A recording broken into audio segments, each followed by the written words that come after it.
Bajo la dinastía carolingia, el reino de los francos se había transformado en una monarquía universal. Sin embargo, el imperio apenas sobrevivió a su fundador. 30 años después de la muerte del emperador, el imperio se había desmembrado. Si bien el reino de Carlomagno era el más poderoso de Europa, el mismo contaba con elementos de disgregación. Solo la férrea conducción del emperador podía mantener la cohesión de territorios tan diversos. Y la voluntad de su sucesor debía ser igual de fuerte.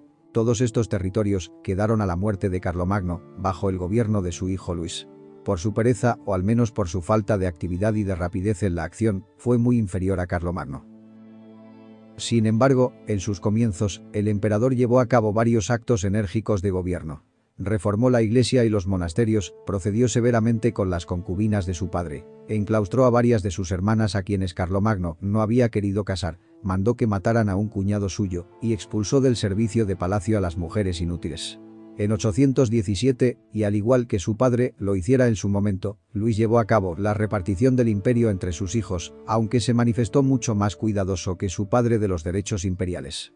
Este reparto fue ordenado en Worms ante los nobles eclesiásticos y laicos, después de un ayuno de 3 días. A Lotario, el mayor de los hijos, fue asociado al imperio y se le entregó el norte del reino. A Pipino se le concedió la Aquitania y a Luis le correspondió Baviera. Bernardo, hijo de un bastardo de Carlomagno, conservaba Italia como subordinado y como vasallo. Bernardo de Italia protestó, presentándose en abierta rebeldía. Pero como no poseía una fuerza para luchar, acabó por someterse y fue condenado a morir, pero luego fue indultado. Al final le arrancaron los ojos y a consecuencia de esto murió en 818.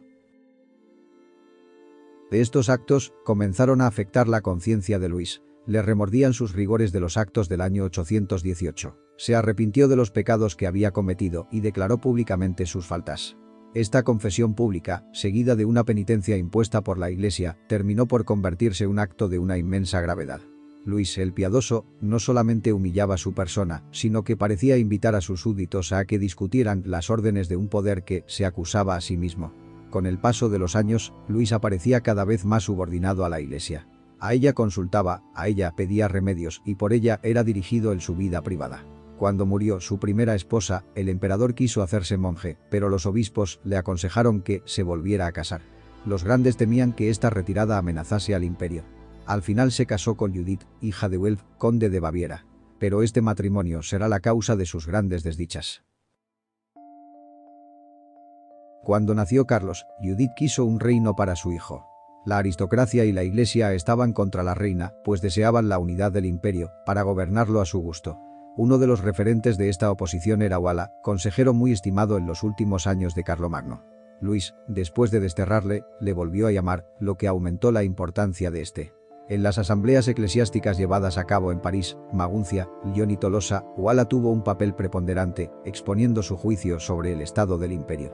El emperador cada vez quedaba más humillado. En una carta dirigida al pueblo, Luis se acusó nuevamente de haber pecado y prometía enmendarse para lo sucesivo. Cuanto más se humillaba el emperador penitente, más alto hablaba la iglesia. En la asamblea de Worms, en el año 829, se le comunicó al emperador, en una especie de manifiesto, la opinión que la iglesia tenía sobre la situación del reino. Pero Luis no toleró las críticas de la iglesia, por lo que nuevamente desterró a Wala y a sus partidarios. Luis concretó un nuevo reparto, el cual incluyó a su hijo Carlos, quien recibió Alamania junto con la Alsacia, Recia y partes de Borgoña. Esta fue la señal de una nueva revuelta. Todos los hijos de emperador, Lotario, Pipino y Luis, se rebelaron. La iglesia apoyaba a Lotario, mientras que todo el mundo había abandonado a Luis el Piadoso, quien tuvo que deshacer el nuevo reparto. Una asamblea celebrada en el año 830 había sancionado las pretensiones de Lotario, asociándole al ejercicio del poder. Pero otra gran asamblea, reunida algunos meses después, había restablecido la plena autoridad del emperador. La asamblea de Aix-la-Chapelle, en febrero de 831, consumó la derrota de Lotario y sus principales partidarios fueron desterrados o cayeron presos. Lotario, desterrado en Italia, había perdido la primacía sobre sus hermanos. Luis le devolvió su parte de Alamania a su hijo Carlos. Luis de Baviera y Pipino protestaron, pero fueron vencidos. El emperador destronó a este último y entregó la Aquitania a Carlos, lo que originó una nueva guerra. Los adversarios del emperador habían recobrado todas sus fuerzas. El arzobispo de Lyon, preocupado por la desmembración del reino, hizo un llamamiento al papa, Gregorio IV, para que se uniese con Lotario, con el fin de salvar a la Iglesia y al imperio. Lotario pasó los Alpes seguido de un ejército, acompañándole el papa. Mientras tanto, el emperador había convocado un sínodo en Worms, en donde los obispos se habían pronunciado en su favor. En tanto, los dos ejércitos se encontraron en Rothfeld, entre Colmar y Basilea. Luis intentó entrar en negociaciones con sus adversarios. El papa fue a verle, pero su presencia terminó por generar un efecto sobre los obispos y sobre los combatientes, lo que llevó a que el ejército del emperador Luis, excepto algunos leales, se pasara al campo de los rebeldes. Indignó tanto esta traición que se llamó aquel sitio Campo de la Mentira. Ante esto, Luis volvió a capitular, pidiendo gracia para Judith y para Carlos. Los hijos de Luis se repartieron del reino, quedando para Lotario la dignidad imperial.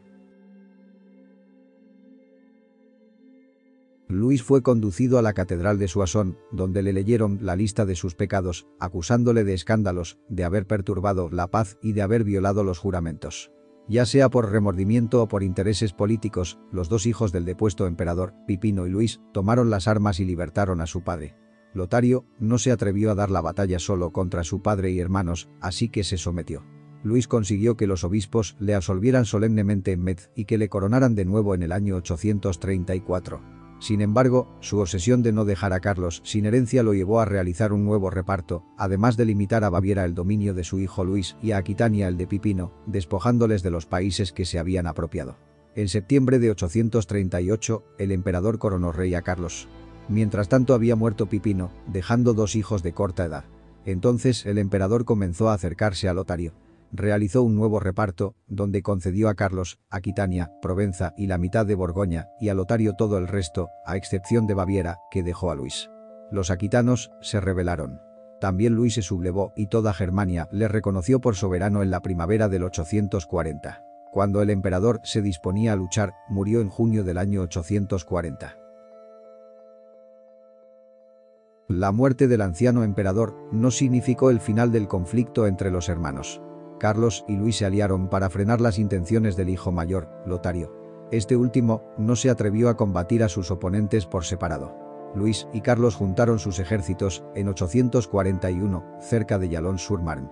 La batalla decisiva se llevó a cabo en Fontenoy, junto a Auxerre, el 20 de junio de 841, donde Lotario sufrió una dura derrota. Carlos y Luis renovaron su alianza contra Lotario, que proseguía la lucha y reclutaba otro ejército en Sajonia y en Austrasia. Se reunieron en Estrasburgo, en febrero de 842, para prestar su famoso juramento, en el cual Luis el Germánico utilizó la romana lingua, a partir de la cual se desarrolló posteriormente el francés, mientras que Carlos utilizó la teudisca lingua, fundamento del idioma alemán. Ambos pronunciaron el juramento de Estrasburgo en el idioma del otro, para que éste fuera comprendido por sus respectivos soldados, juramento del cual se conserva un documento, que es el más antiguo en ambas lenguas. Lotario tuvo que ceder y los tres hermanos iniciaron una serie de conversaciones. Después de largas negociaciones, se celebró el Tratado de Verdún, en agosto de 843. Lotario conservó el título de emperador, pero sin ninguna preeminencia de soberanía sobre sus hermanos. Se quedó con Italia y el país comprendido entre el Rin al este, el Ródano, el Saona, el Mosa y el Escalda al oeste. Correspondieron a Luis el Germánico las comarcas al este de la Ar y del Rin, y a Carlos las del oeste. Así llegaba a su fin el imperio de Carlomagno.